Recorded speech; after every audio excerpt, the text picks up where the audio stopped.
So guys, part 14 po, part 14. Season 13, what is written truly happen.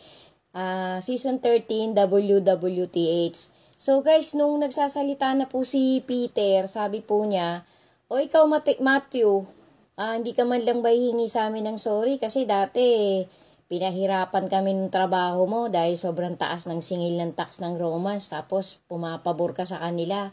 So, hindi nagsasalita si Matthew. Sabi ni Matthew, hindi naman ako nagmamalinis hindi naman ako nagpilit na tawagin ako ng rabbi natin lahat tayo chosen. Yun lang ang sagot sa kanya, mapagpakumbaba si Matthew. Kasi si Matthew po, kaya din po siya napusuan ng ating Panginoon. Kasi lahat po kasi merong nakatakdang gagawin, may nakatakdang trabahong ibinigay ang Panginoon sa ating lahat Sabi nga po, sa loob po ng church ng ating Panginoon, ng talagang totoong iglesia, ng totoong church, bawat isa po yan, sangay-sangay, may mga apostol, may mga tumutulong sa mga kawang gawa, kanya-kanya po ng posisyon na itinakda ang Panginoon sa bawat nilalang niya. Yung po ang ini-imply ng ating Panginoon. So parang sinaway po ni Big James sa ni Andrew si Peter kasi sabi nila, lahat tayo chosen. Dapat kinakalimutan na natin kung ano yung maling pagkatao natin dati.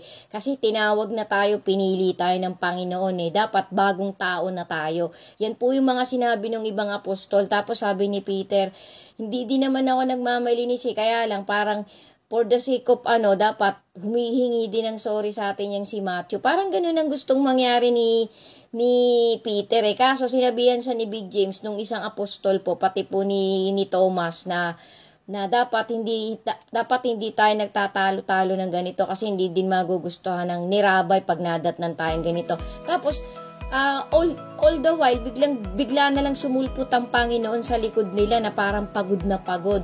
Tapos nag-good night lang po sa kanila yung ating Panginoon nung vision na yun, nung insidente na yun. Parang hindi nila, kasi Panginoon po yun Diyos po yun Hindi nila alam na lahat din ng kanilang sinasabi nadidinig ng Panginoon guys. Kasi wala pong pwedeng itago sa Panginoon Tapos sinundan po dun sa parang tent na tutulugan ng Panginoon ng kanyang ina ni Maria, ang ating Panginoon, tapos sinugasan po ang paa at kamay. So parang ang itinatawid po ng dokumentary na to, parang instead of we are arguing each other na parang pinagtatalunan natin ang mga bagay-bagay ipinakita ng Panginoon na hinugasan ni Maria yung kamay at paa ng Panginoon. Sundan nyo pa po guys, meron po kasing meaning yung ipinakita ng Panginoon.